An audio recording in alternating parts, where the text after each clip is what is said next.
हाँ, तो बच्चों इस क्वेश्चन में अपने को बोला है कि एक घन की निचली सतह को स्थिर रखा गया है। यानी कह रहा है कि ये जो घन है इसकी निचली सतह को फिक्स कर दिया गया है। यानी कोई भी बल लगाएँगे तो ये सतह इससे आगे या ऊपर या नीचे नहीं खिसकेगी, यानी इसको एक ही जगह फिक्स कर दिया गया है। चलिए इससे आगे बोला है कि इसकी ऊपरी सतह पर इसकी सतह से 30 डिग्री के कोण पर एक बल लगाया जाता है।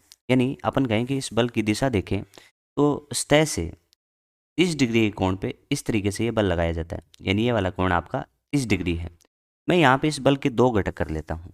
इसमें से एक घटक ये घटक होगा और एक घटक इसकी सतह के लंबवत ऐसे होगा। तो अपन यहाँ पे कह सकते हैं ये वाला जो घटक है उसमें जो बल है वो आपका स्पर्शरेखीय बल है। ये जो आपका बल है वो अभिलंब बल है।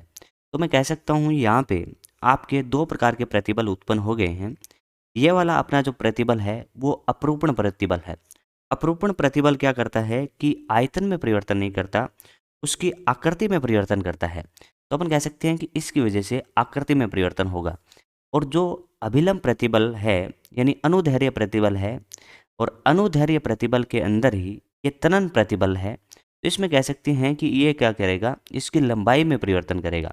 तो अपन कह सकते हैं कि इस केस में इसने आकृति में किया तो आकृति में परिवर्तन हो गया और अपन कह सकते हैं ये लंबाई बढ़ने से इसका आकार भी बदल गया, लेकिन आयतन इसके अंदर नियत रहेगा। तो मैं कह सकता हूँ कि इसका सही आंसर होगा आकार तथा आकृति दोनों में, यानी ऑप्शन नंबर 4 इसका सही आंसर होगा। इसके लिए आपको 2 प्रतिबलों की जानकारी होनी चाहिए, जिसमें से पहला प्रतिबल होता है अनुदैर्ध्य प्रतिबल। अनुदैर्ध्य प्रतिबल के 2 प्रकार होते हैं, एक होता है त्वरण प्रतिबल और एक होता है संपीड़न प्रतिबल। त्वरण प्रतिबल लंबाई में वृद्धि करता है, संपीड़न प्रतिबल लंबाई में कमी करता है।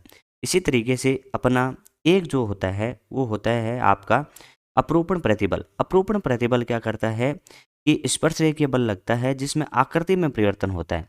आकृति में परिवर्तन होता है तो इस तरीके से मैंने आपको समझाया कि ये प्रतिबल लगने की वजह से आकार तथा आकृति में परिवर्तन होगा। धन्यवाद।